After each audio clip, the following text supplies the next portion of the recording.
오늘 하루도 주님께서 여러분에게 권능의 손을 펴셔서 강건케 하여 주시기를 간절히 원합니다. 우리에게 두 가지 종류의 지식이 있습니다. 하나는 계시, 하나는 지혜입니다. 계시는 하나님이 우리 사람들에게 가르쳐 주시는 것입니다.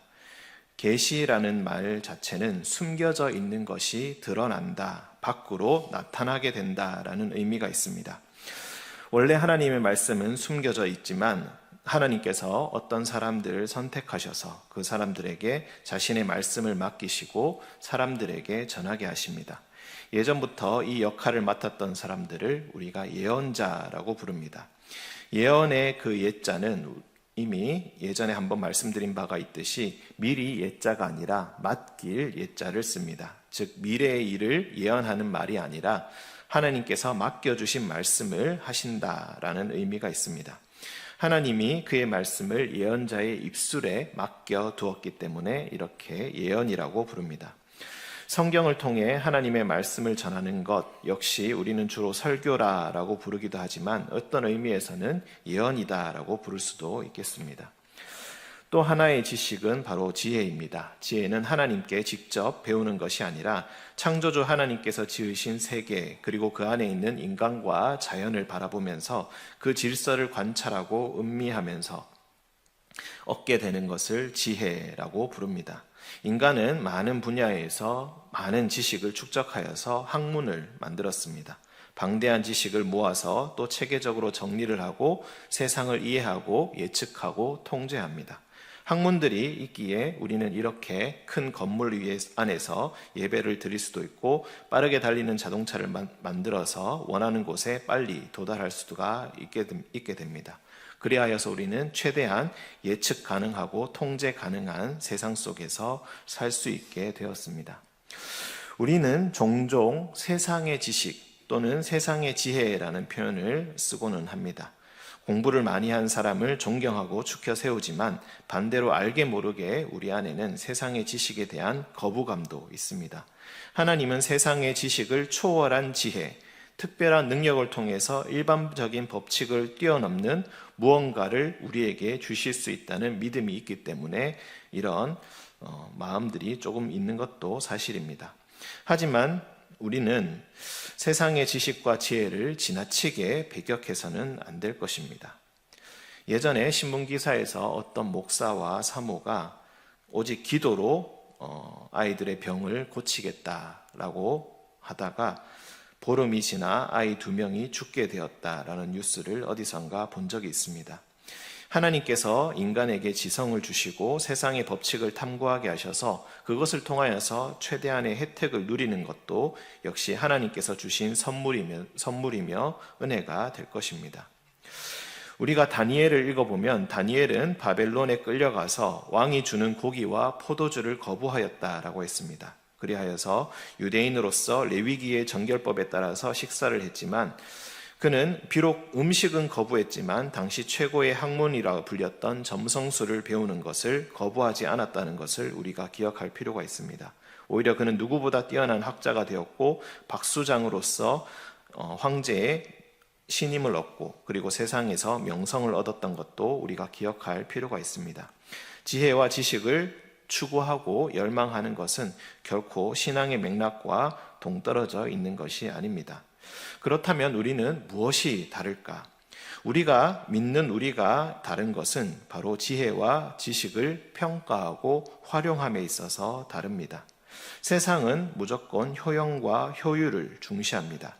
창세기에서 우리가 아담과 하와가 선악과를 따먹었을 때 선과 악을 알게 된다라는 말의 의미를 우리는 주로 도덕적으로 선하고 악한 것을 판단한다라고 알고 있습니다.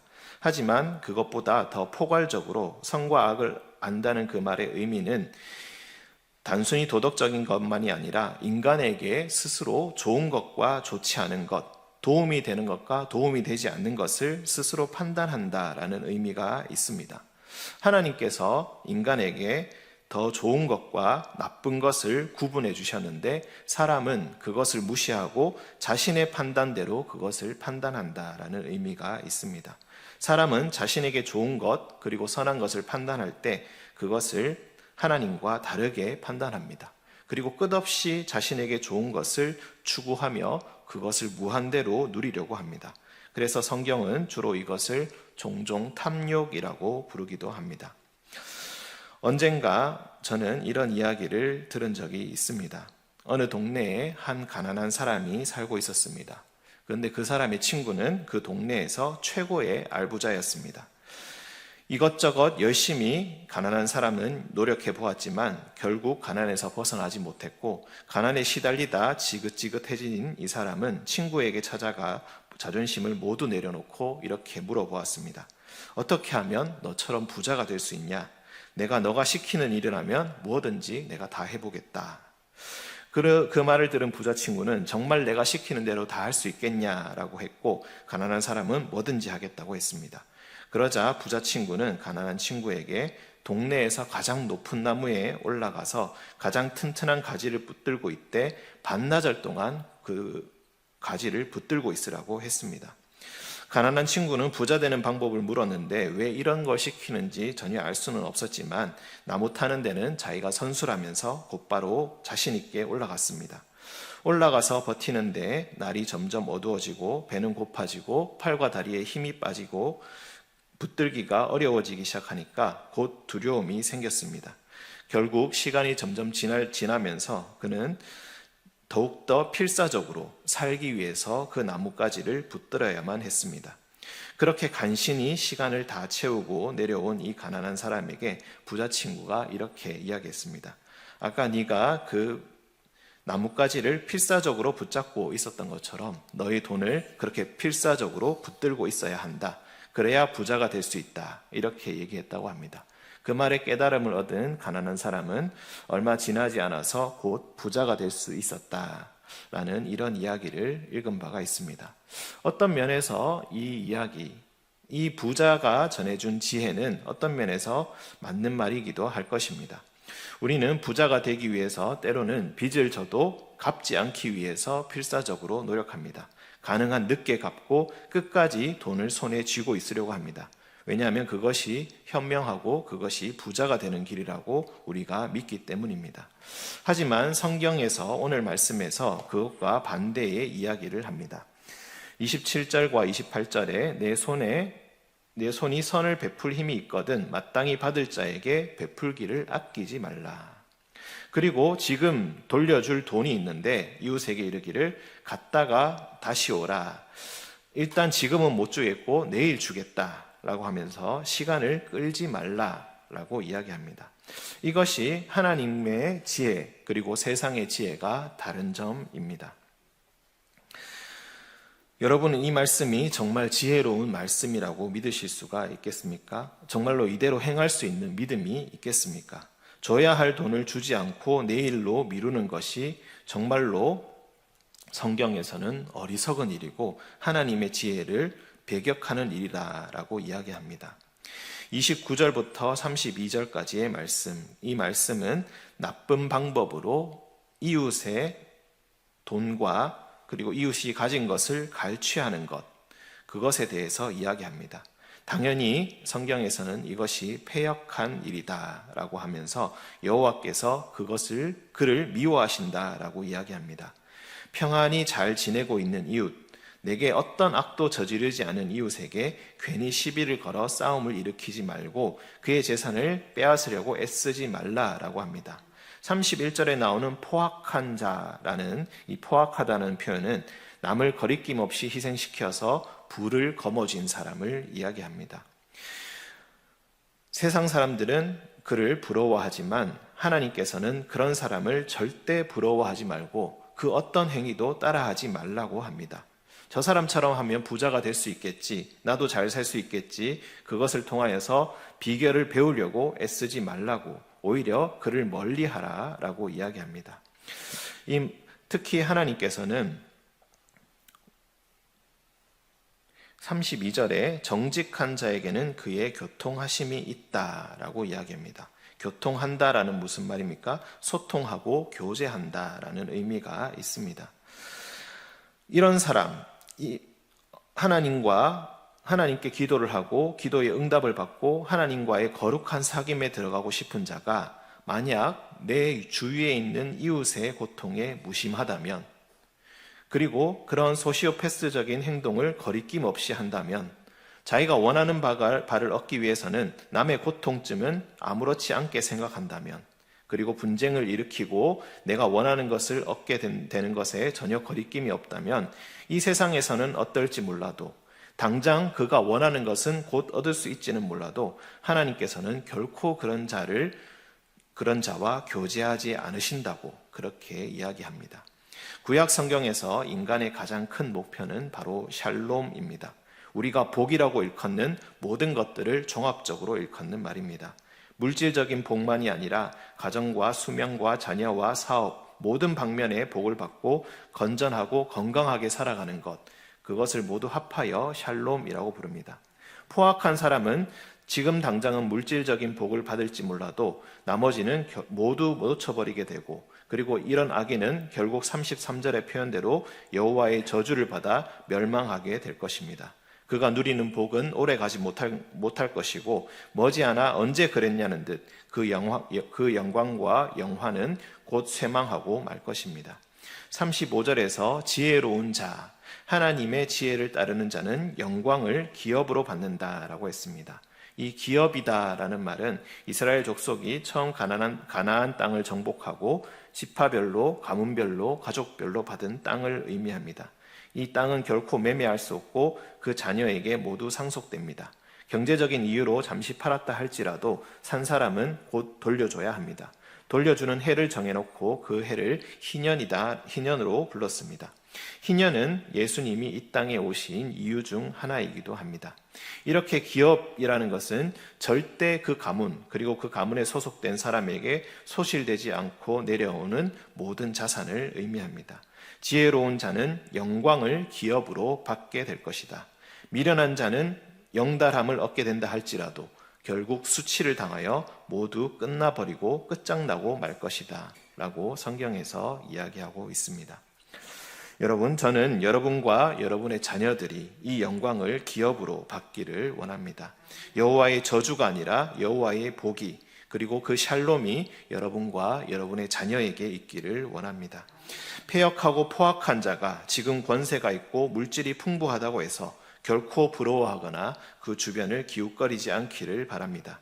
이웃과 평안히 지내고 이웃의 평안이 곧 나의 평안이라고 생각하기를 원합니다. 교회의 정신이 바로 이것에 있습니다. 당신의 평안이 곧 나의 평안입니다. 당신이 아프면 나도 아프니까 당신을 위해 나는 기도하고, 당신의 자녀가 힘이 들면 나의 자녀도 힘이 드니 당신의 자녀를 위해 기도합니다. 주님 앞에 함께 앉아 함께 기도하는 우리는 비록 때론 성격이 맞지 않아서, 때론 소통이 되지 않아서 오해가 있다 할지라도 서로를 위해 기도할 수 있어야 하고 힘들 때에 도울 수 있어야 합니다. 그렇지 않다면 세상의 다른 집단과 전혀 다를 것이 없을 것입니다.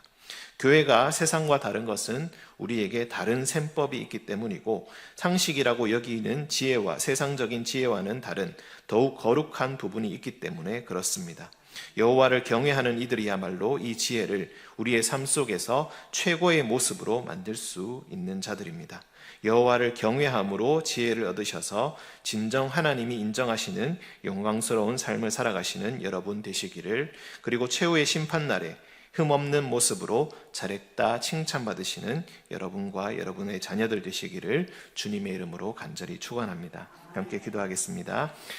의인에게 복을 주시는 주님, 거룩한 새벽 잠에서 깨워 우리의 눈과 귀에 주의 지혜를 알려주시니 감사합니다. 때로 우리의 마음이 세상 속에서 빛을 잃고 어둠 가운데 방황할 때에 주여 지혜의 등불을 다시 우리에게 밝혀주시고 그리스도의 길이 어딘지를 말씀을 통해 알려주시니 참으로 감사합니다. 그 길을 따라가는 우리가 되게 하여 주시옵소서. 주님, 이 세상에 온갖 흉흉한 지혜들이 판을 칩니다. 값비싼 차와 물건을 과시하며 자신을 따라하면 자신처럼 돈을 벌게 될 것이라며 사기를 치는 이들이 있습니다. 신뢰를 이용해 큰 돈을 여기저기서 빌려 잠적하여 여러 가정을 파탄에 빠뜨리는 이들도 있습니다. 건실하게 살기보다 크게 한탕해서 잘 살아보겠다고 시도했다가 되지 않으면 무책임하게 죽음을 선택하는 이들도 많이 있습니다. 역사 이래 그 어느 때보다 부유한 시대를 살아가지만 더 많은 가치를 잃어가고 있는 것은 아닐까 두려울 때도 참으로 많습니다. 선생님을 믿지 않아 선생님들이 자신의 목숨을 끊고 학교 폭력으로 고립된 학생들이 목숨을 끊는 일이 너무나 비일비재합니다. 수많은 교회가 있지만 믿을 만한 교회를 찾으려면 철저히 알아봐야 할 지경에 이르렀습니다. 이 상황에서 주님이 주신 지혜의 말씀에 순종하는 것이 때로는 참으로 미련하게 느껴지기도 합니다. 어떤 때는 너무나 힘겹기도 합니다. 주여 우리의 연약함을 용서하시고 지혜의 길로 갈 수 있도록 우리의 손을 붙들어 주시옵소서. 혼자서는 가기가 너무 힘들 때가 많이 있습니다. 함께 걸어가며 서로를 격려할 수 있도록 도와주시옵소서. 교묘한 거짓말이 난무하며 속이는 사람보다 속는 사람이 바보 취급받는 이 어둡고 패역한 세대 가운데 홀로라도 주의 등불을 밝히며 주님을 신뢰하며 언제나 주의 곧 교통하심을 오롯이 사모하는 우리들 되게 하여 주시옵소서. 주님, 이 하람교회가 그런 교회 되기를 원합니다. 주님의 지혜가 우선되는 곳, 주님의 말씀이 최고가 되는 곳, 성공하는 자이기 전에 경건한 자가 되기를 원하는 곳, 그런 사람이 존경받는 이곳이 되기를 원합니다. 새벽을 밝히는 이들이 존경받고 기도하는 이들의 간절한 기도가 응답을 받으며 주님의 약속이 이루어지는 이곳이 되기를 원합니다. 일그러진 것들이 회복함을 얻고 하나님의 형상을 회복하여 자유롭고 온전한 예배자들이 날로 늘어가는 곳이 되기를 원합니다. 성령의 능력으로 부흥함을 입어 하나님의 사람이 되고자 하는 갈망을 일깨우고 사모하는 마음으로 이곳에 오는 이들이 더욱 늘어나기를 원합니다. 주여, 이것을 위해 또한 담임 목사님을 기억하여 주시사 맡겨진 양떼를 위해 기도하실 때에 응답함을 주시옵고 말씀을 전하실 때에 마음을 진동케 하시며 하나님 나라에 대한 강한 소망과 열망에 불붙이는 자 되게 하여 주시옵소서. 영육간에 더욱 강건하게 하시며 더욱 많은 이들을 품게 하여 주시사 이곳 고광동과 부천 일대에 복음의 등불을 밝히는 자 되게 하여 주시옵소서. 주님, 다음 세대 어린 영혼들을 위해 기도합니다. 7살 이전의 유치부와 초등학생들로 구성된 아동부를 축복하여 주옵시사 그 사역 가운데 함께하여 주시고 사역자와 교사들에게 불길 같은 성령으로 임하사 사역에 대한 강한 동기와 열정이 있게 하여 주시옵소서. 사랑을 모르는 영혼들에게 사랑을, 주님을 모르는 영혼들에게 우리 주 예수 그리스도를, 어둠 속에 있는 영혼들에게 빛을 보게 하는 그런 아동부와 유치부 되게 하여 주시옵소서. 비록 말씀과 교리는 잘 모른다 할지라도 언제나 이곳은 우리 영혼의 안식처라는 것을 알고 느끼게 하여 주시고 성장하여 어디를 가든지 하나님의 사람으로 자라 하나님 나라를 위해 일하는 자들 되게 하여 주시옵소서. 주님, 얼마 전까지 더위와 싸웠는데 어느덧 찬 바람이 우리의 살갗을 파고듭니다. 환절기 가운데 모든 교우들의 건강을 주님께서 지켜주시고 특히 고령의 어르신들의 건강을 지켜주시옵소서. 앉고 일어서고 걷고 하는 모든 활동 가운데 어려움이 없게 하여 주시고 통증이 아니라 감사와 기쁨의 찬양이 있게 하여 주시옵소서. 주님 부르시는 그날까지 건강하고 평안하게 하여 주시옵소서. 주님, 또한 해외에서 사역 감당하고 있는 어려움 가운데 있는 모든 선교사님들의 건강을 주님께서 지켜 보호하여 주시고 어려움을 만날 때에 빠져나갈 길을 허락하여 주시며 금보다 귀한 주의 말씀 전할 때에 충실한 열매를 얻게 하여 주시옵소서. 주님, 오늘도 우리의 삶 가운데 주님의 뜻이 이루어지길 기다립니다. 귀한 주님의 말씀 일상에서도 시시때때로 읽게 하시고 주의 뜻대로 살고자 애쓰는 이들에게 주여 풍성한 복을 내려 주시옵소서. 권능의 손으로 우리를 강건케 하여 주시는 우리 구주 예수 그리스도의 이름으로 기도합니다. 아멘.